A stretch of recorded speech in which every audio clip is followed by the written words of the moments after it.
Hey guys, it's me, Barry, with Want to Play a Game? And I got a haircut, thanks for noticing. Just want to do a video to follow up the unboxing we did. Thanks for all the likes and the views and some subscribers, that's nice. Main question I've been getting is about storage. Firstly, does FROSTHAVEN fit in a KALLAX? And, well, I don't have a KALLAX, so I bought one. And honestly, I don't know why it took me so long to get one. It only took me like 20 seconds to build it. And frankly, with all these Kickstarters coming in, I was kind of running out of room.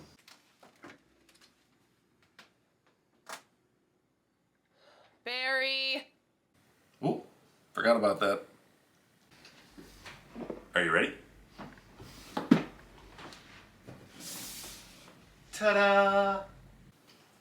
So, as far as storage itself, not just on a KALLAX, but the pieces inside for setting up and tearing down, we wanted to show what we did last time on Gloomhaven, things that work for us. It may not work for you at all. You might think it's ridiculous, but I'm just going to show you. So, this can wait. And we'll start with this. I'm sorry. Because we love Gloomhaven. Like, we got us through COVID, and we had the best time, and we really spent a lot of good quality time together, so we don't mind it taking up a little extra room. In fact, for our last anniversary, Abby dressed up as one of the characters. You guessed it, Isaac Childress. So, if we were coming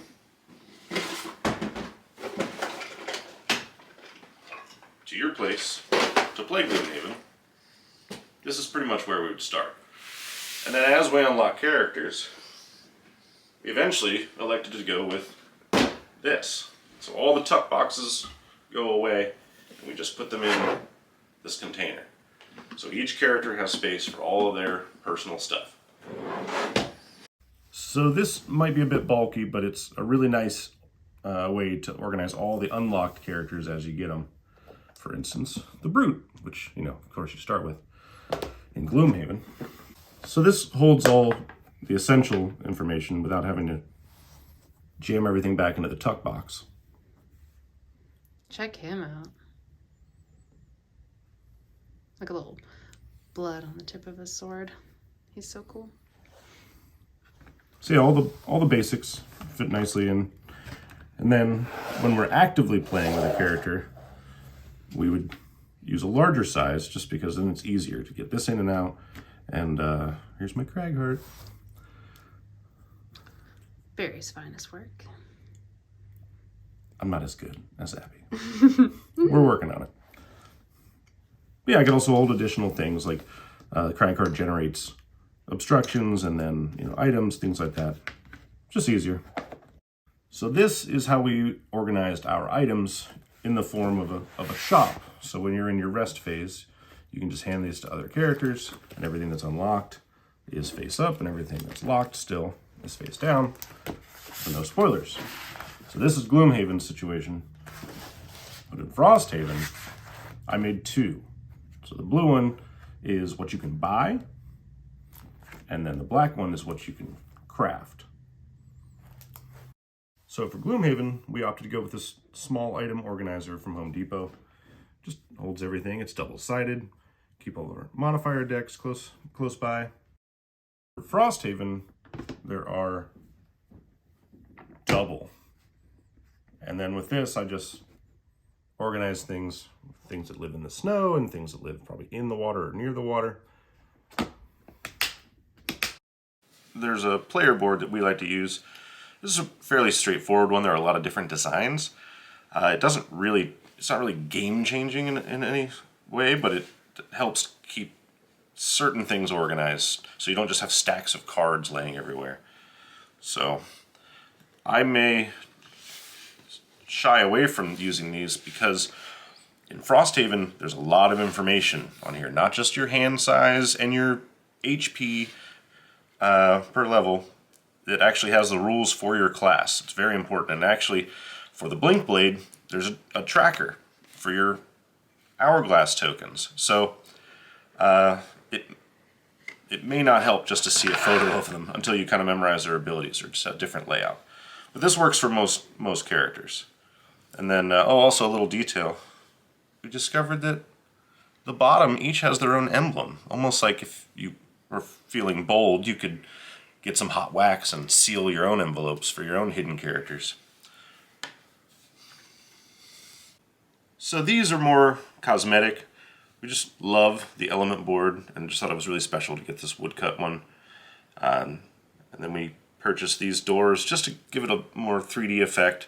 Actually is quite satisfying when you get to physically like open a door and see it open as a reminder instead of just a flip tile or something like that. Also, look at what Abby did. So these may change since there's now satchels, but there's also treasure chests too, so maybe we'll just get more. So the other things aren't crucial, but I would consider these pieces to be crucial because it makes the game go a lot quicker and it's a lot easier to keep tabs on things. So everyone can see what level the ooze is at. So we can all reference it. It holds their attack cards, so you just have them here. And then, boom, he's split.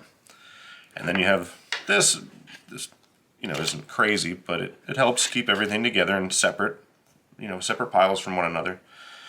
But the damage tracking is really the selling point, because if you get these standees, which I think these are sold by different people, you can track damage just by using some little dice that I'm sure you already have a million of.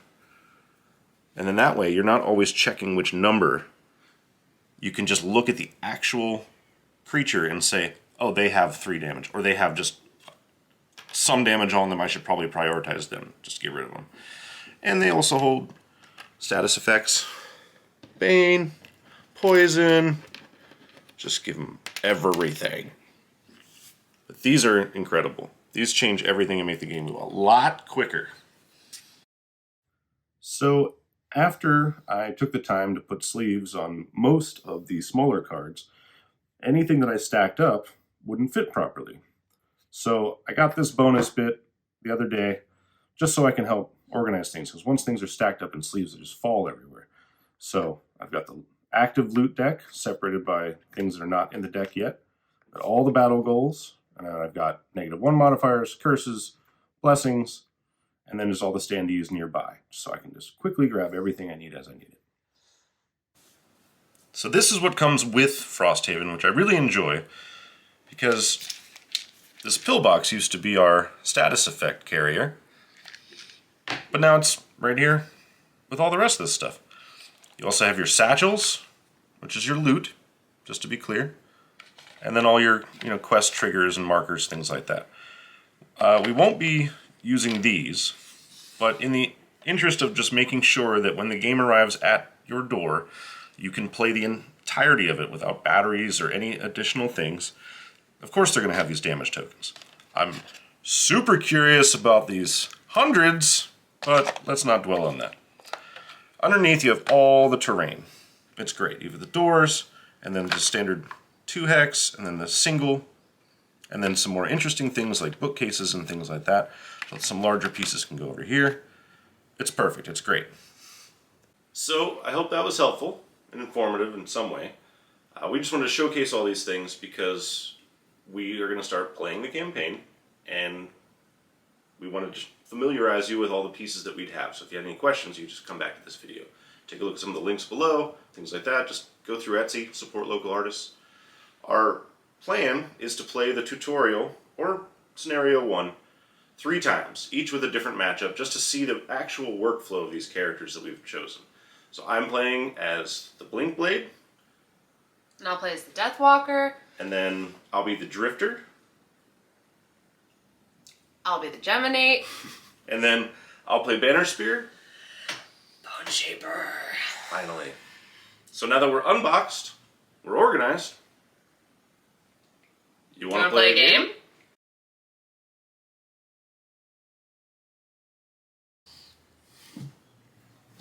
No Frosthavens were harmed in the making of this video. The